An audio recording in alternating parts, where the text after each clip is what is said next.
Movie की शुरुआत होत है अलीजा से। अलीजा के माता पिता नहीं रहल बाड़े। अलीजा बचपन में नदी के किनारे मिले रहल बाड़े और ऊ गूंगी रही। ऊ बोल नहीं सकत बाड़ी।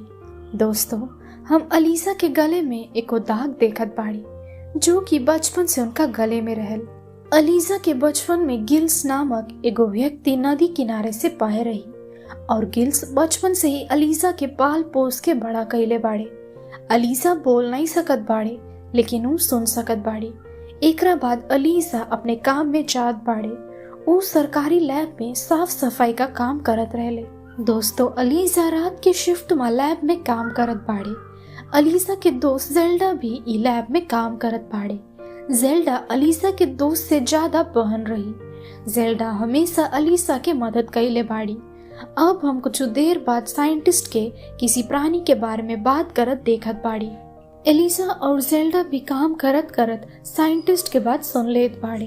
तभी अचानक कमरा में कुछ लोग मिल के टैंक लाए रहल बाड़े। टैंक के भीतर बहुत पानी और केमिकल रहल बा। ओकरा कारण पानी के भीतर का बा ये अलीजा नहीं देख सकत रहे। अब अलीजा टैंक के कांच के ऊपर हाथ रख देत बाड़े। तो भी अचानक टैंक के भीतर एको अजीब किस्म के प्राणी भी वह हाथ रख देत बाड़े। साइंटिस्ट ई देख अलीजा और जेल्डा के वह से डांट के भगाई देत बाड़े। अब अगले दिन अलीजा और जेल्डा बाथरूम के सफाई करत बाड़े। तबे बाथरूम में रिचार्ड आई जात बाड़े। दोस्तों, रिचार्ड भी वही लैब में काम करत बाड़े। वो फिलहाल लैब के प्रोजेक्ट के काम करत रहले। रिचार्ड बाथरूम में आपन साथे एगो लाठी लई के आवत रहे। रिचार्ड उ लाठी बाथरूम के बेसिन के ऊपर रख देतानी।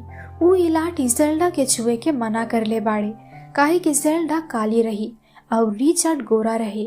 ई कारण उ काला लोग से और खुद के चीजन से दूर रहे खातिर कहत रही। अब रिचार्ड हाथ मुंह धोए के बदवा में वह से चल जात बाड़े। ओकरा बाद अलीजा देखत बाड़े के बेसिन के ऊपर खून लगा रही और उ खून लाठी में ही लगा रहा। ओकरा बाद हम देखत आनी कि रिचार्ड बहुत जोर से चिल्लाए लागत बाड़े और उनका दुई उंगली टैंक के भीतर के प्राणी काट लेत बाड़े। अब जेल्डा और एलिसा के लैब के एगो कमरवा के सफाई खातिर बुलावत बाड़े। दोनों कमरवा में जाई के बहुत ज्यादा खून के दाग देखत बाड़े जेकरा पास रिचार्ड के कटा हुआ दोनों उंगली मिलल बा। एलिसा अब कमरवा में प्राणी के देखत बा और फिर ओकरा पास चल जात बाड़ी। ये दोनों एक दूसरे के तरफ देखत बाड़े। दोनों के देख के ऐसा लग रहल बाड़े जैसे दोनों एक दूसरे से बात करे के चाहत बाड़े। तब वह एगो साइंटिस्ट चले आवत बाड़े। जैसे वो प्राणी साइंटिस्ट के देखत बाड़े वो तुरंत दूर चले जात रही। अब घर जाए के अलीजा गिल्स के प्राणी के बारे में बतावत बाड़े। दोस्तों, अलीजा पानी से बहुत प्यार करत बाड़े। पानी के प्रति अलीजा बहुत आकर्षित रहत बाड़े। अब अगले दिन रिचार्ड जेल्डा और एलिसा के बतावत बाड़े कि वो प्राणी से तुम दोनों सावधान रही काहे कि वो प्राणी बहुत खतरनाक बा। तो तुम दोनों वो प्राणी से बच के रही। वो बहुत खतरनाक जीव है और उस प्राणी की वजह से रिचार्ड अपन 2 उंगली खो चुकल बाड़े।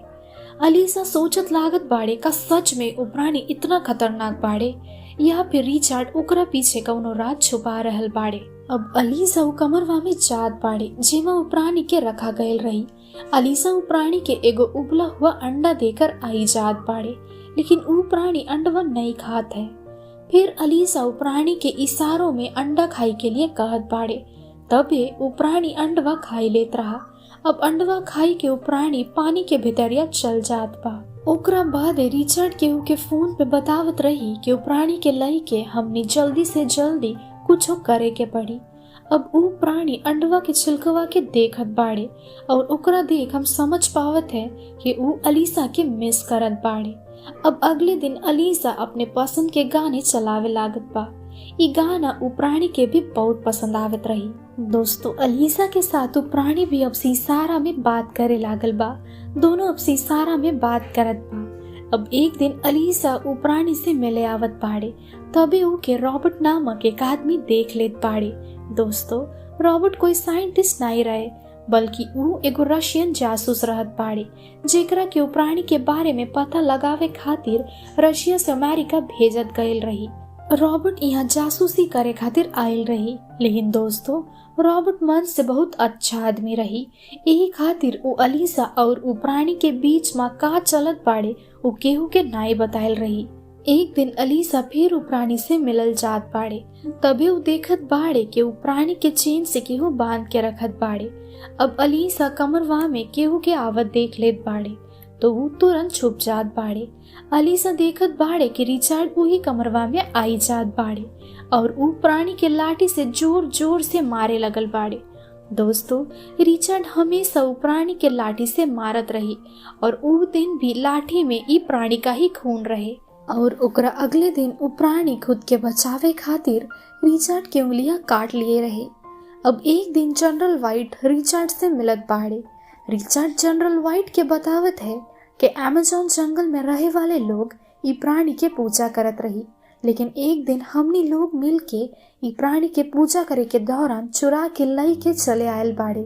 रिचर्ड कहत है कि प्राणी के मार के हम जान सकत है कि एकरा भीतर का है, जिनसे हम लाइफ के भीतर रिसर्च कई के एक्सपेरिमेंट कर सकत बाड़े।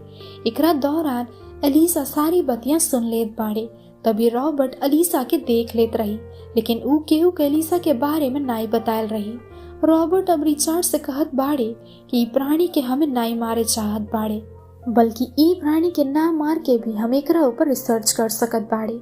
लेकिन रॉबर्ट के बतिया केहू भी नाई सुनत है और ओकरा बाद रिचर्ड रॉबर्ट के धमकी दे के उनका मुंह बंद कर देत बाड़े।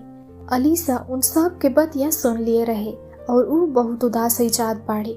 ऊ अब गिल्स के पास जाए के ओकरा से कहत है कि हम ऊ प्राणी के बाहर निकाले चाहत बाड़े। गिल्स अलीसा के बतिया मान लेत बाड़े, काहे कि अलीसा उनकरा बेटी की तरह ही रही। ई सुन अलीसा बहुत खुश हो जात है। गिल्स अलीसा के खुशी के खातिर सब कुछ करे के तैयार रही। अब लैब में ई समय वो प्राणी के मारे खातिर पूरा तैयारी करत रही, लेकिन फिर भी रॉबर्ट रिचर्ड के समझावे खातिर दोबारा ओकरा से मिले गए रही।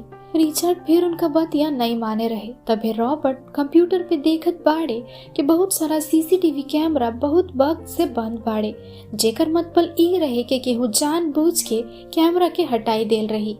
असल में अलीसा कैमरा हटाई के उ प्राणी के बाहर निकाले के कोशिश करतानी। अब उ प्राणी के निकाले खातिर रॉबर्ट अलीसा के मदद करत रही। रॉबर्ट अब अलीसा के वहां से जल्दी निकले के कहत बाड़े। गिल सब अपन गाड़ी में लैब में आए रही, लेकिन लैब के सिक्योरिटी गार्ड ओकरा के पकड़ लेत बा। लेकिन फिर रॉबर्ट वहां आई के सिक्योरिटी गार्ड के मार देत बाड़े। फिर अलीसा और गिल प्राणी के लई के अपन घर चले जात बाड़े। अब जनरल व्हाइट ई खबर जान गईल बाड़े कि वो प्राणी लापता हो गईल बाड़े। तो जनरल व्हाइट अब रिचर्ड के फोन कई के प्राणी के जल्दी से जल्दी खोजे खातिर कहत बाड़े। अब रिचर्ड अगर ऐसा नहीं करत है तो उनकी नौकरी चल जाये। अब वो प्राणी के घर ले जाई के अलीसा समझ नहीं पावत रही कि प्राणी के कैसे बाथटब में जिंदा रखब, काहे कि ऊ ई विषय में कुछ भी नहीं जानत बाड़े। फिर रॉबर्ट उनकरा के बतावल बाड़े के पानी में ओकरा का केमिकल देवे के पड़ी, जेकरा से वो प्राणी बचा रह सकी। एकरा बाद अलीसा एगो नाला के किनारे जावत बाड़े। वहां जाए के अलीसा जान पावत है कि अक्टूबर और नवंबर का महीना में नाला में जब पूरा पानी भर जाये तब नाला के खोल देब और ओकरा बाद ई पानी समंदर में चल जाये। अब अलीसा सोचत रही कि ऊ भी ई प्राणी के नाला में छोड़ देब। अब अगला दिन अलीसा काम पे जात बाड़े। तब लैब के लोगन वहां पूछताछ करत रही, लेकिन रिचर्ड अलीसा और जेल्डा के छोड़ देत बाड़े। दूसर का तरफ गिल्स उस प्राणी के तस्वीर बनावे लागल बाड़े और फिर वह सोई जात है। गिल्स के सोए के बाद वो प्राणी गिल्स के घर के एगो बिल्ली के खाई लेत बाड़े और आवाज सुन के गिल्स कमरवा में आई जात बाड़े। अब वो प्राणी गलती से गिल्स के हाथ काट लेत बाड़े, जेकरा बाद गिल्स के हथवा से बहुत खून बहत रही। अब अलीसा काम से घर आई जात बाड़े। अलीसा देखत है कि वो प्राणी एगो फिल्म देखत बा। वो प्राणी के लिए इस सब कुछ नया रहा, यही खातिर वो मजा कई के फिल्म देखत रहा। अब अलीसा के समझावे पे वो प्राणी गिल्स से माफी मांगत है और वो गिल्स के कटे हुए जगह पे हाथ से सहलावे लागल बा। फिर अलीसा वो प्राणी के बिल्ली के साथ दोस्ती कई देत बा। एकरा बाद दोनों खेले लागत बाड़े और वो प्राणी ई बात समझ गए रही कि हमने बिल्ली के मार के नाई खाई सकत बाड़े, बल्कि हम बिल्ली के साथ खेलत है। अब अगले दिन गिल्स देखत बाड़े कि उनकरा हाथ का चोट पूरी तरह से ठीक हो जात है और उकरा सर पे पहले से ज्यादा बाल उगे लागत बाड़े।